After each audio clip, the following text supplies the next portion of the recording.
I'm alive. Am I alive? I'm alive. Hey, folks. Camera's up there. How's it going? Mr. Bake here. Welcome to another synth talk and everything and stuff. Today happens to be the first day of NAMM. Yay! Well, the first day where everybody's like setting up their stuff. Everybody's setting up their gear today.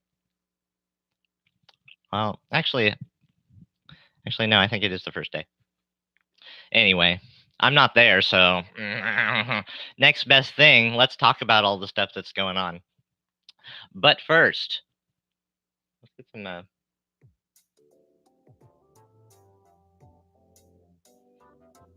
Um, Let me know if you can hear that. If you're here in the chat, can you hear the background music going on my circuit? We got the fire and ice here. Oh, that's awesome! You see, all of the Januaries. Happy January, everybody! Keep on jamming. Jam a day for January, or just jam during January sometime when you get the time. Anyway, and post it and tell me about it. Anyway, let's see. See, I've gotten through most of the days of the month here. I did one session a day going on, and so the greens are the ones I haven't done. It's just the lower row. You actually can't really see that, but the reason why this is all blue is because it's sky blue for all the ones that I've done, that I'm done with here. Still can't see it. It's way too bright. You know what? And that's with going into the settings and having the lights dimmed. Like the lights are dimmed, but with my with cameras, they do this thing where they're like always trying to correct for like the balance of light based on where you have lamps and stuff like that. But anyway, this is my cool rock salt lamp, or salt rock lamp. It's actually a salt rock, and I have to keep it on as much as I can. It's got on a dimmer. I'll just keep it really low. I don't want to go a day without having it plugged in and not in the bag and in the box, but not on because it gathers moisture that way. You're supposed to keep it on, but but it doesn't draw that much, so that's okay. Yeah. Now let's get on with it. Actually, if this is a little test of me doing the background music here. I think it's pretty good. Let me know in the comments if you like it or not, or if you just prefer like silence. Here's the other thing though. Does it sound better like this in the middle, or with a bit of a high pass filter? You can kind of hear it better, even cuts through my voice, but doesn't overlap anything, right? Or like this, low pass. You can kind of just barely hear it, but the bass of my voice completely covers it up while I'm speaking, right? Okay. That's for later, because there's no one here quite yet.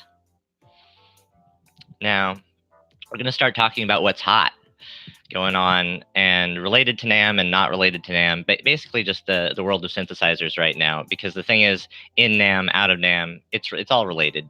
That just kind of depends on what a company decided to do this year, whether they're actually there in the building or not.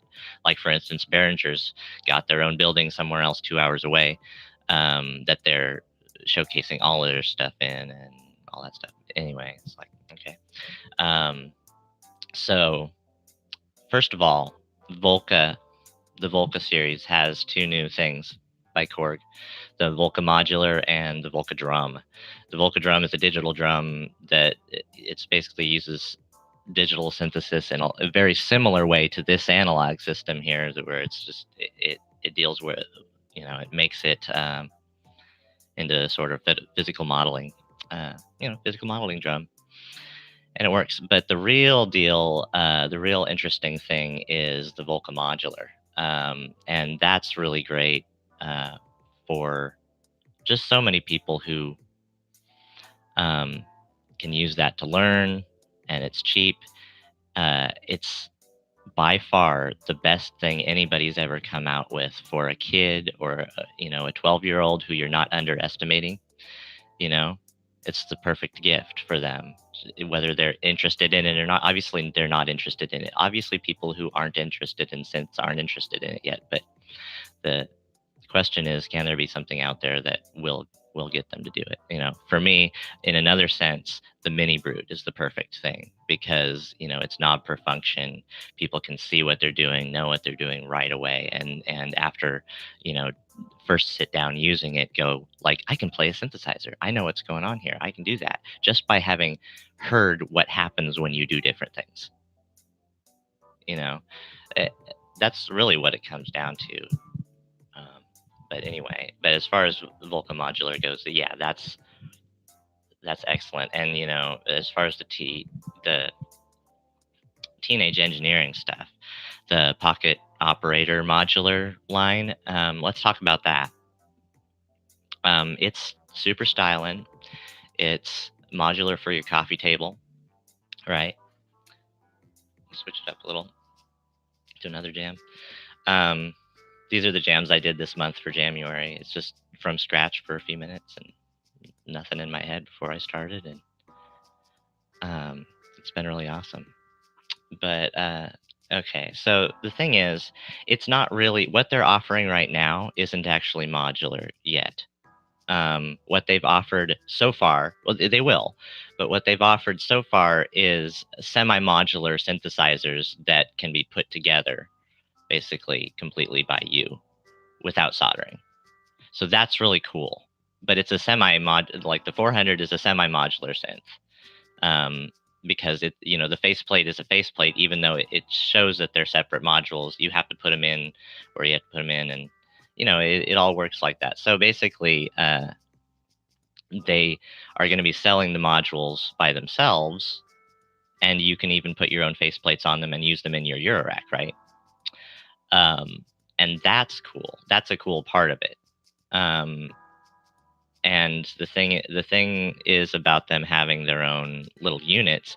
That's cool in and of itself too. They're getting into it. That's cool, but it's not for people who are into actual modular already, necessarily, except for to be cool and fun and styling and cool at a party with a synth on a coffee table or in the kitchen or something like that. That like looks really interesting and doesn't look, I don't know, inaccessible. Pocket modular, pocket operator modular. I guess maybe if they're saying that the actual modulars are like pocket, but no, he even said himself in this um, his hotel room interviews before NAMM. He's like, well, it's not exactly. It's a bigger pocket, but for the 400, the yellow one, it's like, well, okay, yeah. But why do you guys name things like it? Why do you not name it the OPZ and not the POZ?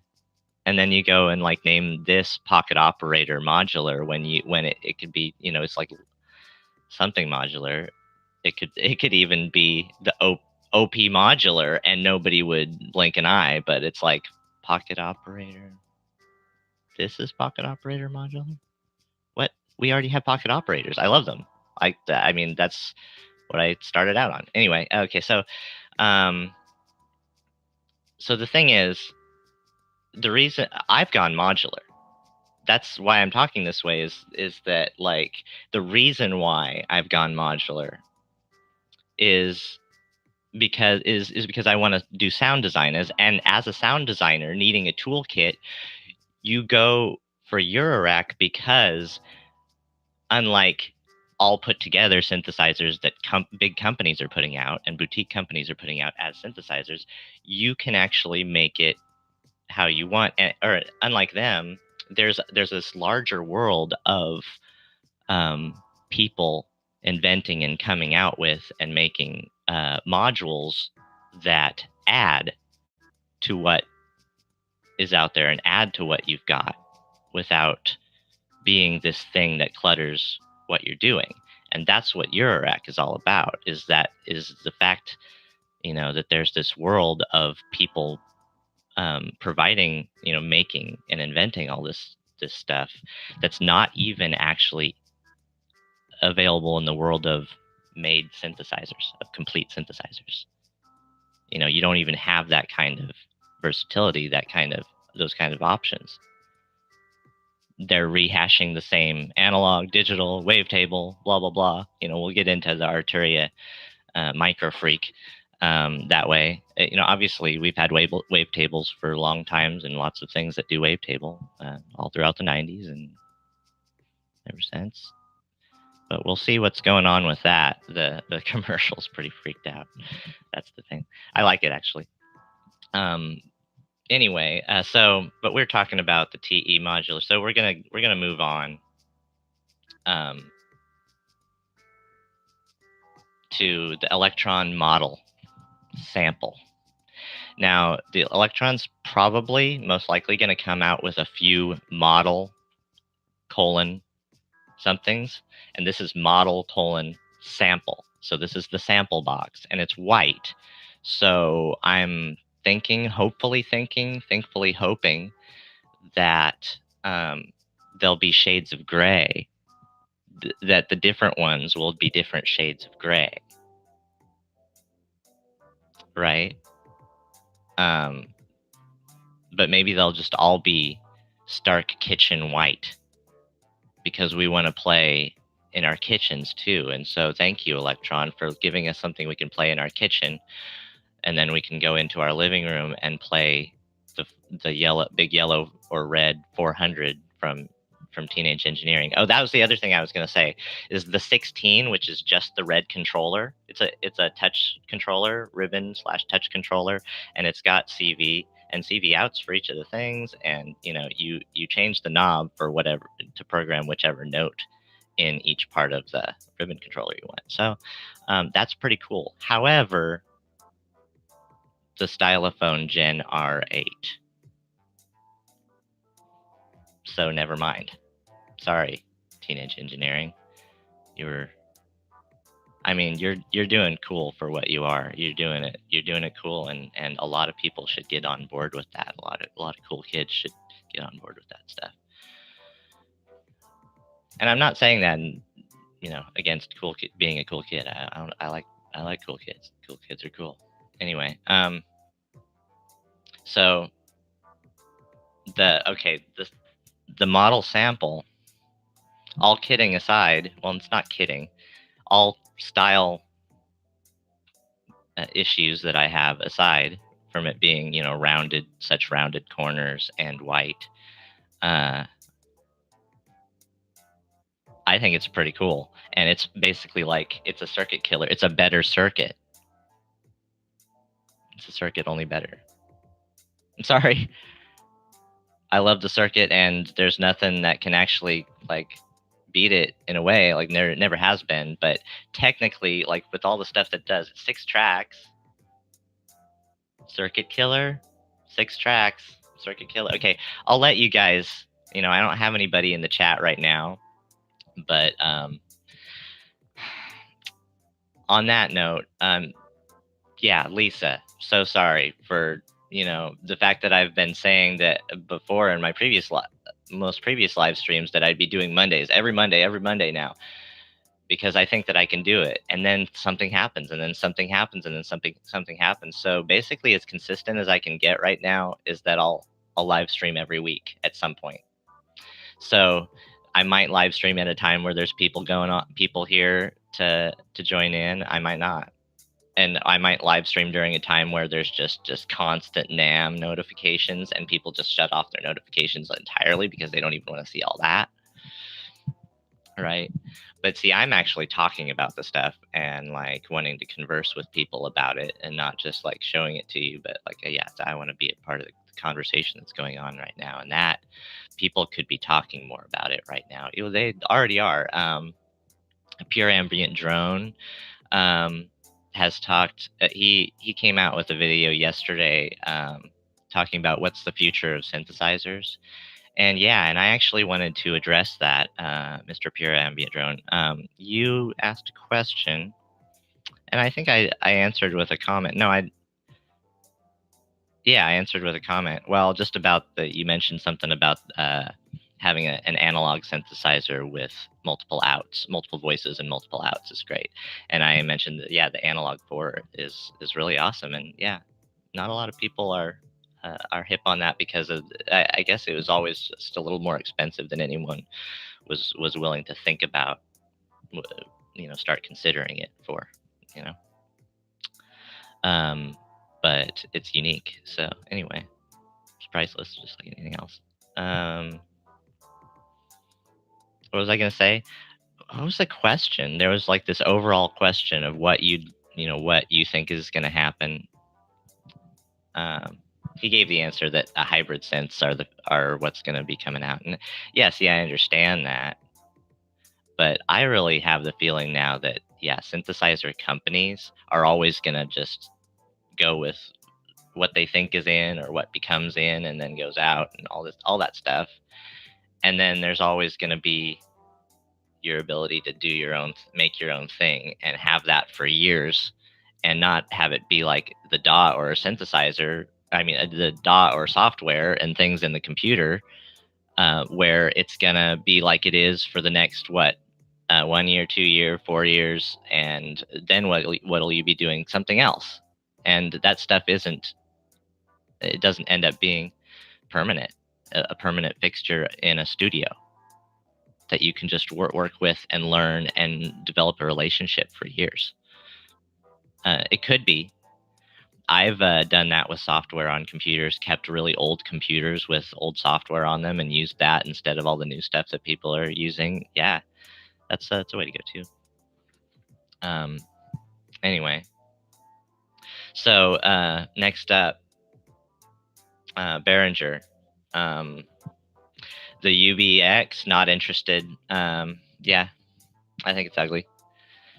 I like the sound of the OBX. It was made, I believe, one of those that's made on my birth year, 1979. But yeah, nothing I can see that would add for me. But that's just personal.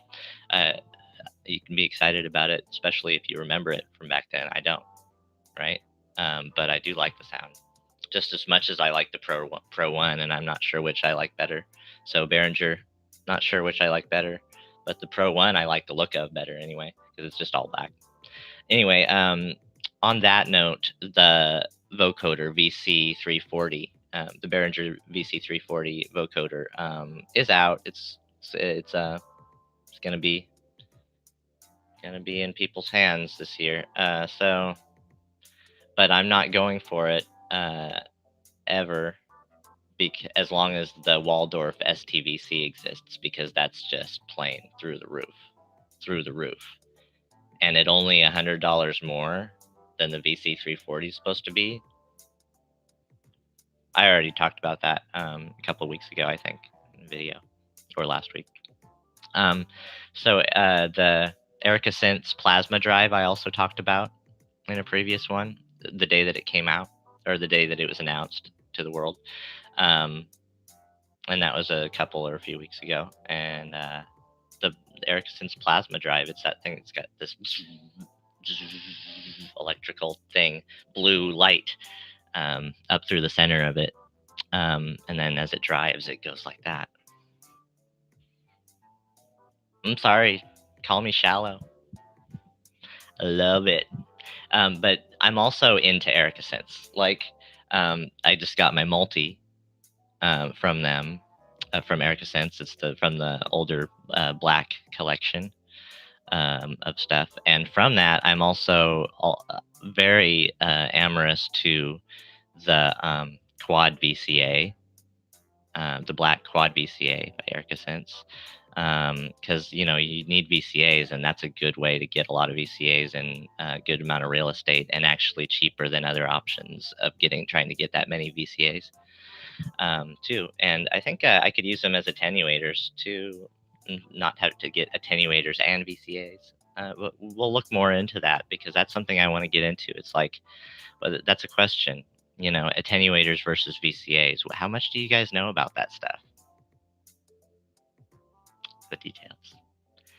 Tell me in the comments if you have something to say about that. That was like, oh, duh, and like, oh my gosh, oh yeah, and or something that didn't work, and you're like, oh crap, and then you had to get a VCA instead, or you had to get an attenuator instead, or an attenuverter, and I know all about that. So that aspect is the basics of it. But anyway, so basically, um, I'm not going to get into my Eurorack yet until after I've gone through more of this stuff that's come out. The Stylophone Generate. They've got a video from NAMM already. Synth Anatomy. He is going around, and he's already got some of the first videos up were his. So good job on that, Synth Anatomy. Everyone go and check out his channel, and he's going to be up on everything. Also, Synthmania, Paolo, has gone through and done a walk around already with them setting up and everything yesterday. And not too many secrets there, but it was just a quick walk around, but that was fun to watch. But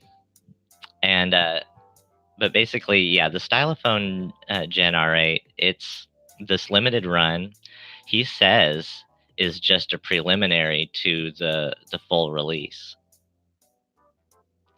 and the full edition that's just going to be for everybody. So hopefully it'll keep on coming out if I don't manage to get my hands on it this year or whatever. But that's going to be the number one thing I care about this year. No matter what else happens in NAMM, I think it's going to be that. And what I said before was that was the Dreadbox Hypnosis. The Dreadbox Hypnosis is the thing that I care about as NAMM goes by. And I'm just pretty much like, I'll get excited about things, but in the background, I'm just thinking, yep, it's going to be the Stylophone Gen R8 and the Dreadbox Hypnosis at the end of the year for me.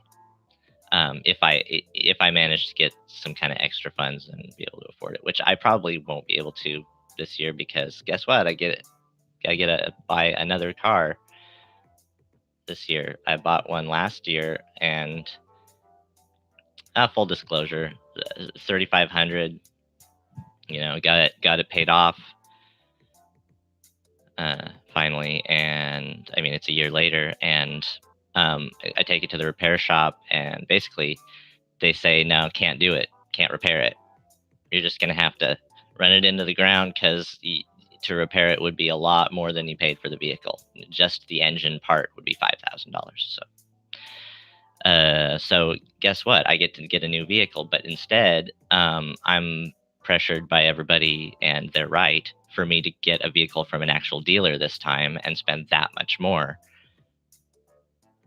So that's what I'm going to be doing. And then basically, you know, instead of having any kind of free money for the next few, who knows how many years. Synthesizers are cheap, you guys. Synthesizers are cheap. All of them are cheap. The Moog one is cheap. What I'm going to have to spend on a car this month, what I'm going to spend on a car this month is going to be worth 2 Moog ones. So I could, if I was going to be stupid, I could just keep on driving my car this whole next year and see for another year and see if it actually still runs and lasts me without just completely, you know, being broke down, you know, during that time. And then I won't have spent that money. But that's 2 Moog ones. And I could just do that, right? I would never get a Moog one no matter what anyway, right? Because I'm not just like, you know, my music didn't make it and justify it. You know, your musical career had to have made it and justified it for me to get one. Then I'll get one.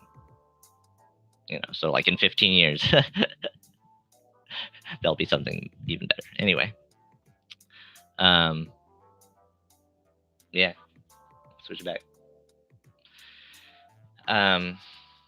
So yeah, so although I'll be really excited about stuff in NAMM, and I'll tell you guys all about it, and just as excited as I am about it, I still, in all practical matters, I know what I'm going to end up having anything to do with, and I'm not going to end up having anything to do with any of that stuff that I'm telling you that I want. I know I want it, but my feet are on the ground. See, that's the thing, is it's just like I know I have I know I have gas, but I've mastered my gas, you know? It's like Yorick Burnison, the um, the bear, the armored bear in uh, Philip Pullman's books. He says, I'm afraid, but I've mastered my fear. You know, when somebody asks, comments that he doesn't seem afraid. It's the same with gas. It's like, yeah, I have gas, but I've learned to master it. I've mastered my gas, so no, it's not going to make me do anything in the end. Luckily, and you know the same, don't you, about yourself? That it's not going to make you do anything. You're gassing for something this month, and if it does, wait 2 months anyway, even though you know you're going to get it. Then get it. Don't. Should I be? I don't know. I shouldn't really even go there because I don't really care that much about whether or not other people spend their money on synthesizers. I'm like, go for it. Go for it. They're worth it. They're all worth it. They're priceless. They're all priceless. The stylophone, don't start saying it's too expensive. It's priceless. No, I totally understand your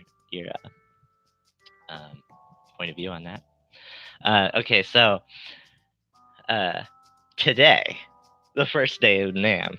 Okay, well, this isn't even related. Gosh, because no, Moog's there. Moog has their Moogseum this year there, but Moog just announced the Siren.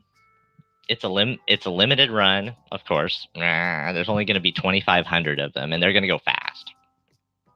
But hopefully that doesn't mean that they're going to be expensive, because, man, I financed for a car. I'll finance for that. I'll finance for that in a minute, in a squirrely minute, in a something New York minute. Okay, I just just put a random word in there because I didn't remember it. Okay, it's a Minotaur. They made the faceplate different, all different colors, just like the grandmother. I mean, just like the grandmother. And instead of a bull on the front where the Minotaur is, it's a bird. And that's because, just like I thought when I first glanced at it, yep, it goes above middle C. It's a Minotaur that goes above middle C. There you go. That's it. But they're gonna, and so it's just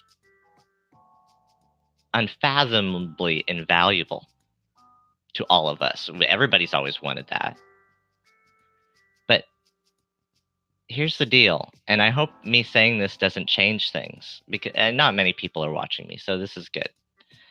But the Minotaur, there's a lot of those used online. And so I haven't been worried about picking one up before they disappear. Like the other Moog stuff, like the Slim Fatties, they've been disappearing and then coming back and disappearing. Like there's a few people online who give them up every once in a while. The Slim Fatties. But the Minotaurs, there's 42 of those here in one store, right? Where people sell their used stuff. Reverb, that is. Anyway, but the thing is, the Moog Minotaur was always going to be a part of this. Obviously, that's why everything looks this way. It was to fit the Minotaur. I mean, it's not just to fit the Minotaur, but because the Minotaur and everything that I like fits into that aesthetic. And, I would get the big ears with the Moog symbol there, and sure, advertise them because I love them, whatever. They're employee owned. I don't have to look at them as a big bad company either at all. 0%, which is kind of cool. Fire and ice. Fire and ice. So the Arturia Micro Freak. The Arturia Micro Freak Sorry, microphone. There's a train. The train. Okay. It looks like a cheap plasticky toy. Was I not on? Did I not have? Was I not on all this time? Okay. I hope I was. I think I just nudged it. Oh crap. Was I on? Okay. Anyway, so the Micro Freak. You can see a commercial for it now. It's a really freaked out commercial. I actually like it. I think it's kind of cool. But it doesn't. I mean, it does. It actually goes in the very end of the video goes through a lot of the extra features that are really cool, like the sequencer and the different buttons on a ribbon controller. There's a ribbon controller you can use, different buttons that you press at the same time you're using the ribbon controller. Ribbon controller can do different things to the wavetable sounds. And everybody's doing the touch screen, or I mean the touch keyboard thing. I think that's cool. It has aftertouch as well. The touch sensors have aftertouch as well. And that's cool. And yes, it sounds good, and obviously it sounds good with reverb and delay, which is they obviously used. And I'm not sure whether it's on board or not. I've had this love-hate relationship, sort of really complicated relationship with Arturia always. And so if I say something about this, about the Micro Freak, and if I say something negative, it's because of this, like, it's because we have a relationship, and I'm like, you know, I talk about it. I talk about it like a friend I'm trying to challenge or something, even though I don't do that to friends in real life. I don't really like to do that. But like, see, like the Mini Brute is my best friend, right?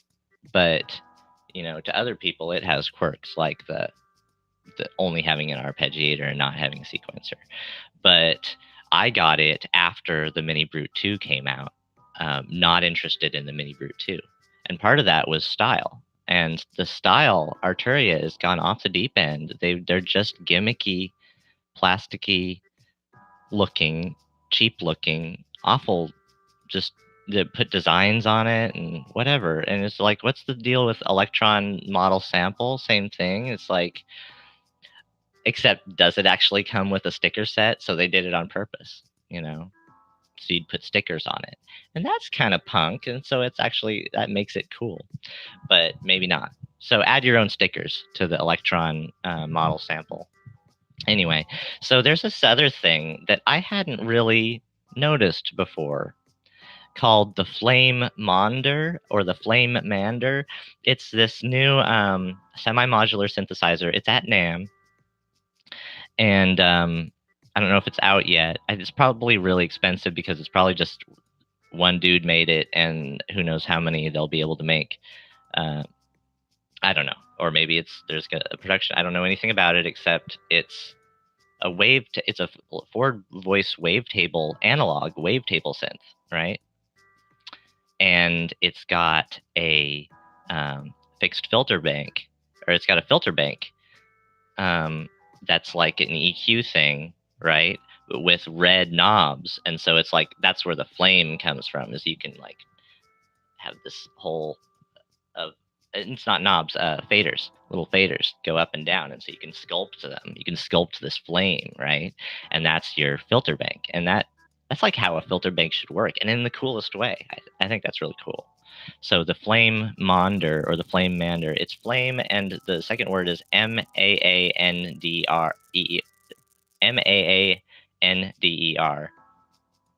So yeah, there's that.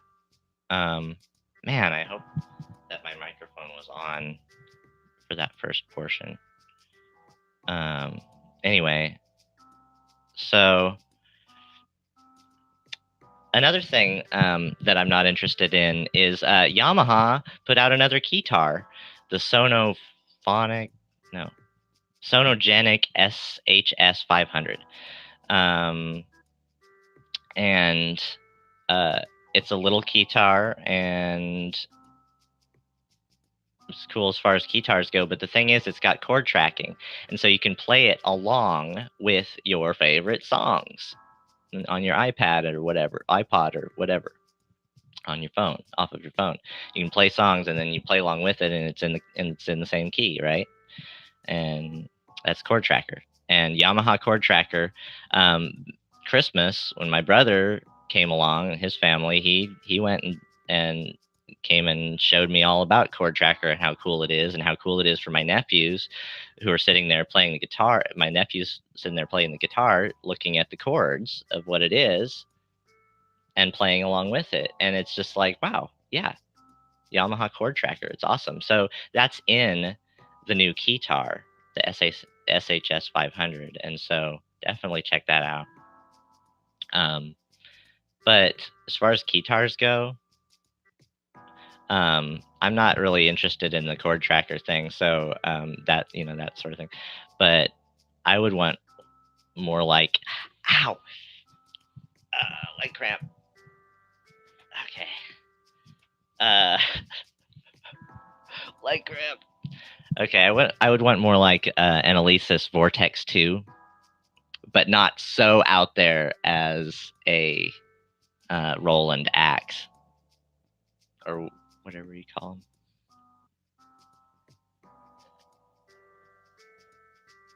Whatever the new Roland Axe is called, I forgot. Okay, so yeah.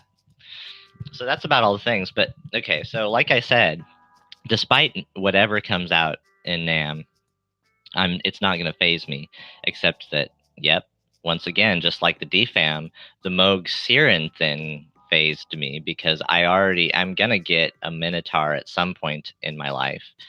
And I wasn't worried about getting it yet, because there's so many on Reverb that there will be next year too, for sure. And the year after that. But the Siren is a limited run, and then there won't be any of them. And I'm waiting for the Subharmonicon to come out, and the Subharmonicon was supposed to maybe come out. And instead they're showing the Siren thing, and they're not going to do like two things at once that are like, they're not going to do the Siren and show that they're making the Subharmonicon. I think they're maybe not making the Subharmonicon, which is, we're not even going to think about that. They're making the Subharmonicon. You still need to do that, Moog. But that said, thank you for making the Siren. That needed to happen. It totally needed to happen. Come on. See, this is all my notifications. Whew. Okay. Yeah, so what's my plan instead of all the hype, which it is, it's all hype. Instead of buying up whatever comes out at NAMM this year as a new special thing, I'm going to go with things that were announced before NAMM. The things that have the silver knobs aesthetic often have the sound aesthetics going on, and when they do, and they have a sound aesthetic that's the same, that's similar to what we're looking for, and it's a type of sound that is a missing piece in my jigsaw puzzle here, then I'll consider it. Like, for instance, okay, I don't have effects pedal effects anything for line level effects. I do have this RC505, right? And it freaking works. Like, here's the deal. Here, I'll just quickly just record a little something. Maybe give it a little reverb. Give my voice some more reverb, and kind of go like, oh yeah, oh yeah. I like synthesizers. I like synthesizers. I like them. I like them. Okay, and then you go.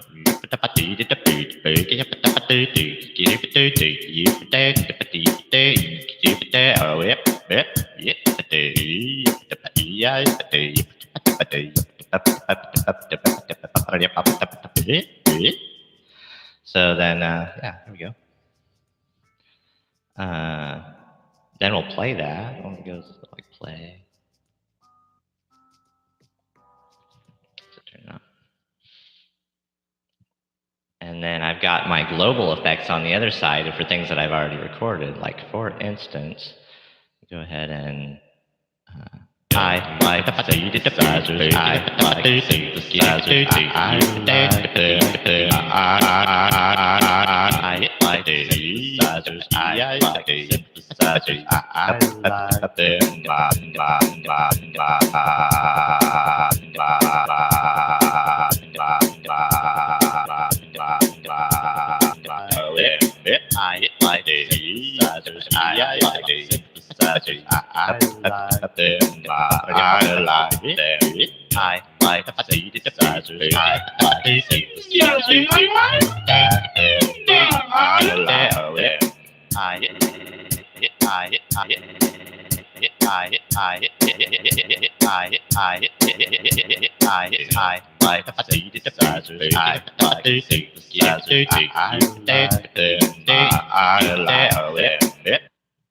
What?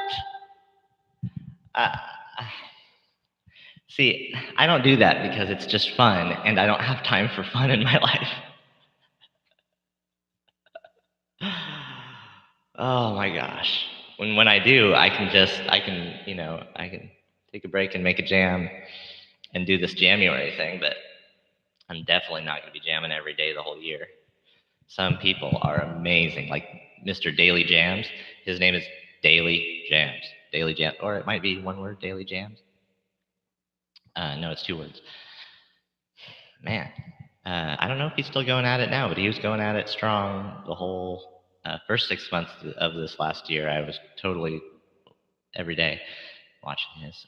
Oh, I've got this reverb on my voice. I got this reverb on my voice. Okay. Oh man. Thank you all for hanging out.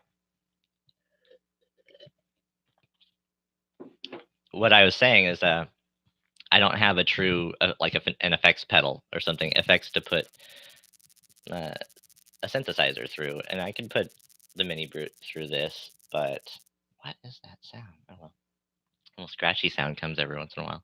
It's kind of like my phone reacting. It probably is. It's a Wi-Fi. But like, I want the Dreadbox hypnosis to be that for me, for good, to be my effects, my outside effects unit, besides what would be on, a multi-recording, uh, a multi-track recorder or a multi-track recording desk is also going to have some reverb and delay and basic compression if that's all you need, which is basically all you need anytime. All you need is a little bit of one, the other, or maybe none, or a balance of some of that. And they don't need to be a certain type to create the effect that you want out of a reverb, or to create the effect you want out of a delay, or to create the effect you want out of compression. You don't need to search for more ways of doing that and more people's versions of it. It's all the same when it comes to making music sound like music, or making it sound good. You can tweak all you want, but up to a certain point, there's a lot of BS in the details. It's a lot of like thinking instead of there actually being something there to talk about. Anyway, so along those lines, why would I want the stylophone generate? Well, besides the fact that it's a synth that basically has this kind of real estate going on, only it's like that, and there's a ribbon controller. I mean, what the heck? And it's a good synth. It sounds good. It sounds dirty. I do have a dirty sounding synth here, but I would rather have the generate and then give this to my daughter. Except for the fact that I didn't get this for the the mini brute part of it, I got it for the key bed anyway, and I don't have a better key bed than this. This is the best key bed there can possibly be for synthesizers, except for the size, the fact that it's 25. But I decided to see whether or not I liked that by using it for a while, and if I need a bigger key bed, then wow, I have other things actually um, as options already. So yeah, thinking out loud. Um, so what what am I looking at here? I've got actually this. Here's some kind of signal flows going on for the kind of synth that I've been building, that I am building. Here's kind of like a slimmed down idea of what it's gonna be more like. Um, Basically, besides what I've got going on right now, um, I'm gonna want LFOs, and I'm gonna want more than just this LFO from here, which is one LFO that can go out to who knows how many. I could put it out to eight different destinations by using a multi like this. Um, and I have tried that out, and it's fun. But having different LFOs means you have different types of expression for different things, which is kind of generally what you want. Um, it just means more. The more LFOs you have, the more you can do in terms of variegating your sound. Um, so and as far as LFOs go, there's a wide world of LFOs to be chosen from in Eurorack, and besides the silver knobs, the reason I would be going with the EO Wave Zone BFs would be because EO Wave is EOWAVE, EO Wave. And the reason why I would go with them on that is because it's 16 modes on a knob, different notches, for the different. It doesn't even need to notch. It doesn't actually even notch, but it has little symbols that are right in the right places for you to know which one you're on visually. And then it has a rate knob for each of the ones, and so it has 4 knobs for 2 LFOs on one module. So it has 2 rate knobs for the 2 LFOs as well, and then it has 2 lights up at the top. Each of the light is corresponding to the rate of the LFO, and the strength of it too, by the strength of the LED. So, so then that would go into my quad VCAs. Couple of 4 of those would go into a couple of quad VCA units, and there's options all up and down the Eurorack world for VCAs that way too. You can even get more than 4 VCAs in some modules, but that's a pretty good way to go, I think. And I would definitely need another, at least another Molt by Erica, since like the one I have. And I decided at this time I would wait to see on whether or not another Platt's voice would be necessary in the larger system or not. But as far as in Eurorack form effects, like say I want to put one effect on just one voice and then have it go into the mixer, right? I'm not going to use something out here and then have it go back, because then I need another like ferry module or a send and return module, right? And we don't have to do that with Eurorack.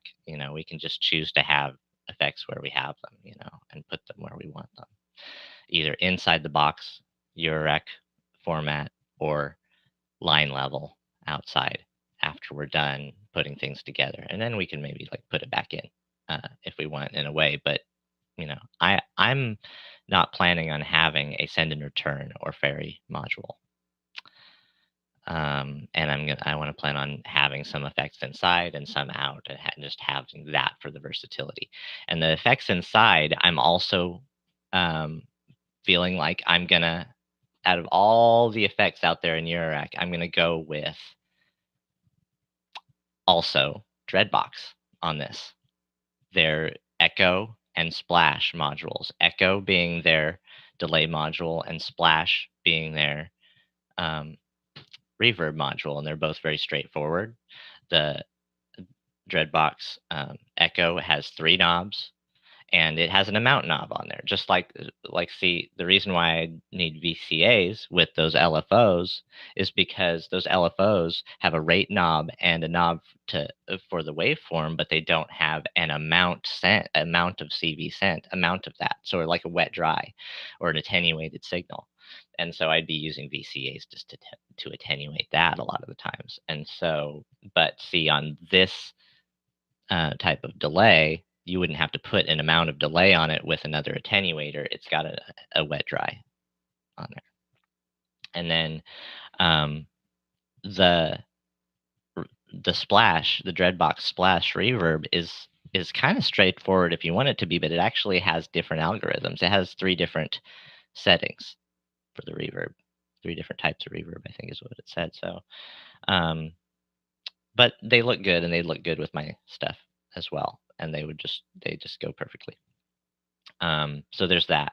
And then another thing for America Synths would be their clap module from their techno system, because I need a clap, and I want a dedicated clap. I don't just want something that, oh, this makes a clap too. If I do this, it makes a clap. If I do this, it makes a clap. Like Platts, I can make a clap, but I want a dedicated clap.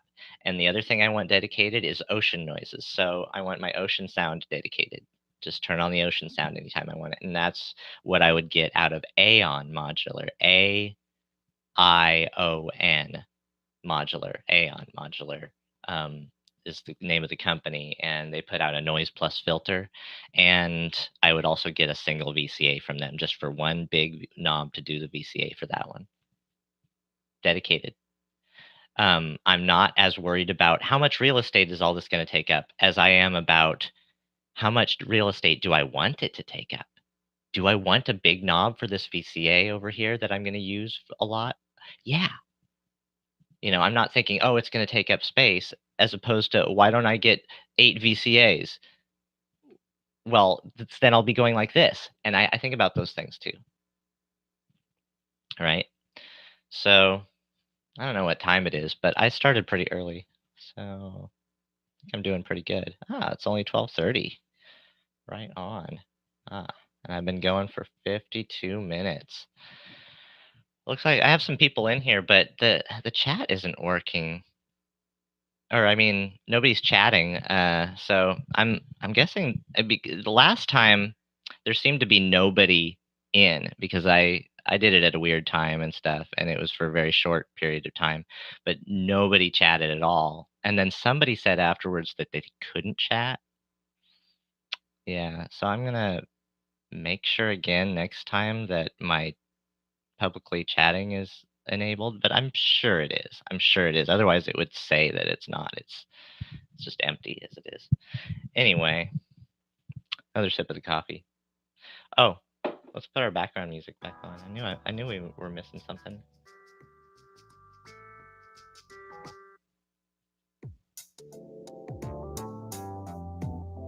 Put a little louder too. How's everybody doing today? I see there's 2 people watching now, and there was 3 thumbs up. I know that there was at one point there was even 11 people watching, but still nobody chatting. It's kind of weird. They definitely weren't my subs then, because you guys would be chatting it up. You guys would be.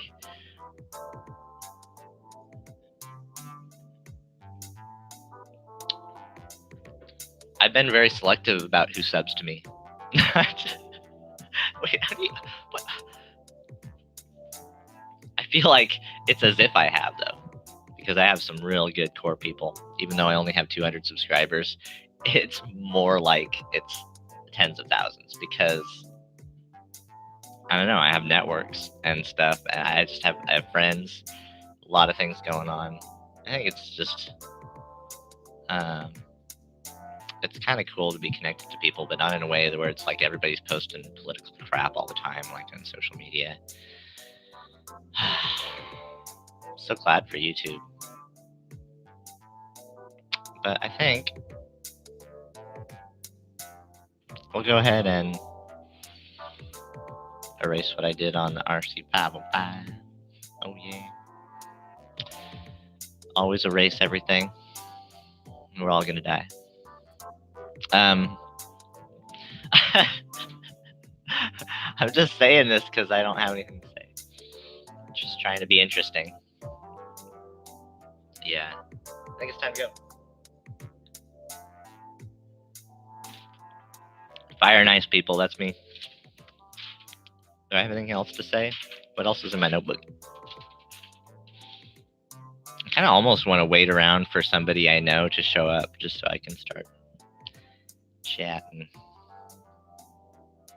But if you don't know me yet, feel free to ask something. Ask something about my gear or something like that. And what's that? What's that? I would totally love to answer. Yeah. So what kind of videos should I do? Should I? I'm gonna do some tutorials. I'm gonna do a Platts tutorial. Really, I'm gonna try to make it good and be my first good attempt at doing a good tutorial.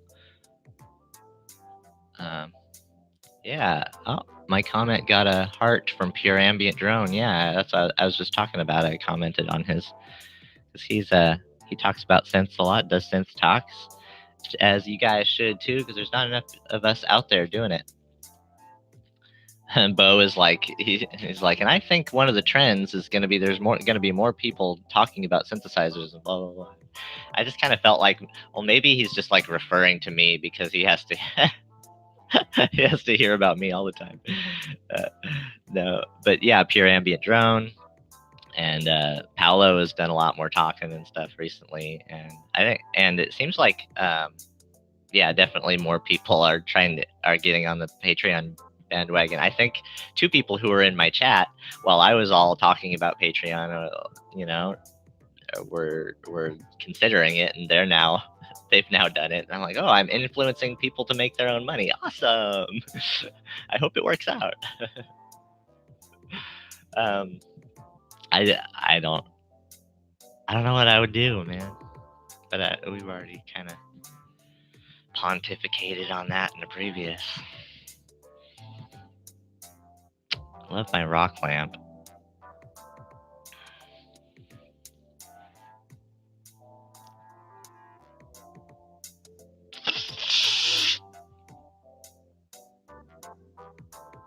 That's good, everybody. Hope everything's going well. That's so awesome.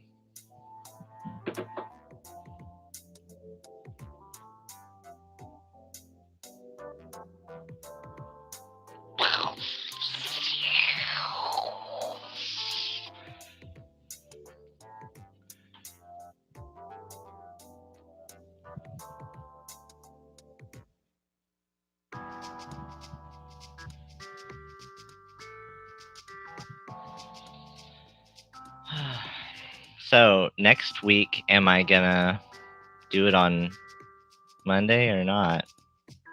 See, that's the thing, is I can't say. Is the electrician gonna come and have to do his thing all day? Are they gonna work on the pole again? Am I gonna have to go into town? Is it gonna be a family thing going on somewhere else?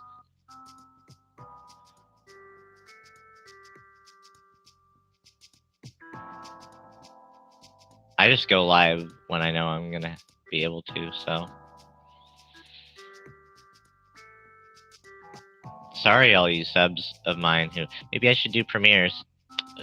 Comment below if you guys who missed it again, who are really frustrated about it. Like, should I do premieres, or are you even gonna see it, or are they kind of annoying to see? Like, oh, it's coming up, but not yet. Okay, well, I forget about it, right? It says set a reminder. Well, yeah, don't I already get notified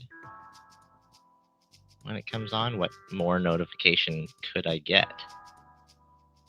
I don't know. Maybe it prioritizes the notification, because mine often come in clumps now. I have to pare things down. Yeah. I still haven't done that. Gone through my sub list and pared down the people who, who aren't doing anything anymore or whatever. through taking my time, and then so I can discover. I need at least a certain amount of time for discoverability, new people, and new things. Even though I really like the fact that I am keeping it mostly to my subscription list when I go on daily watchings.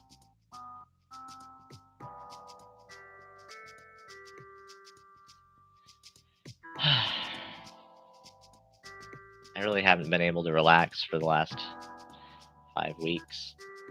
I have to get a new car. What kind of car should I get? I want a Mini Countryman. Even though the interior, is not good materials and stuff, but it's not gonna really last. But apart from that, pretty cool. My daughter would love it. It has a Mickey Mouse in the middle on the dashboard, a big Mickey Mouse with the speedometer being the head and 2 other gauges. Yeah. Like in the middle of the car, not in front of the driver's seat. It's kind of cool that way. I love the new Mini. For a while, it was the Clubman I was looking at when I was into cars for a few years, kind of recently. I was thinking the Clubman would be the sensible approach to something I could afford. Of course, I couldn't end up affording anything back then, but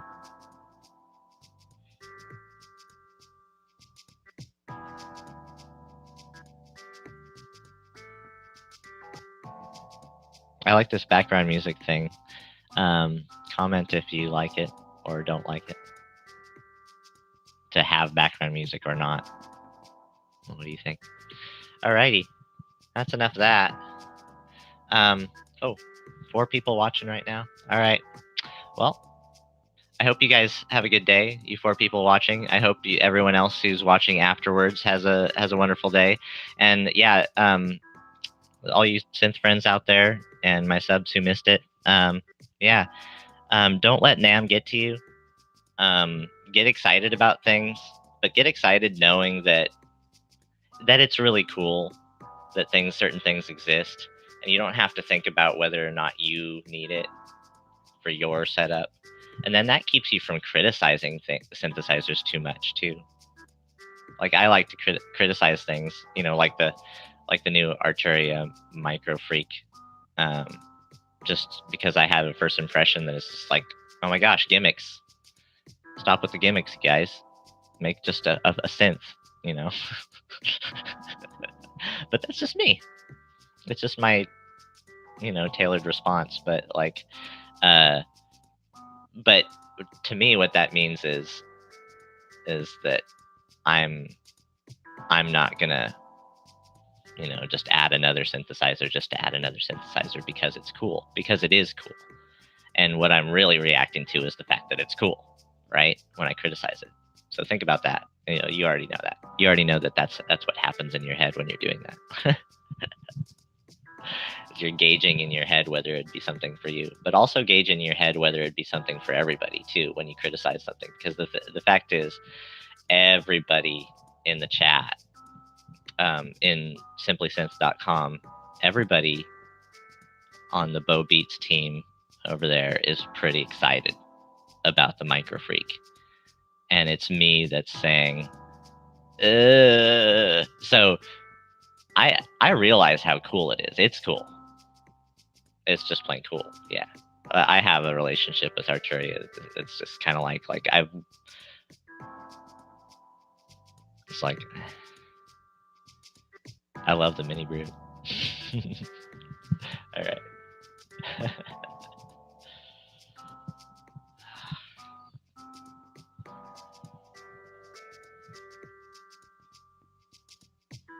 Take it easy, folks.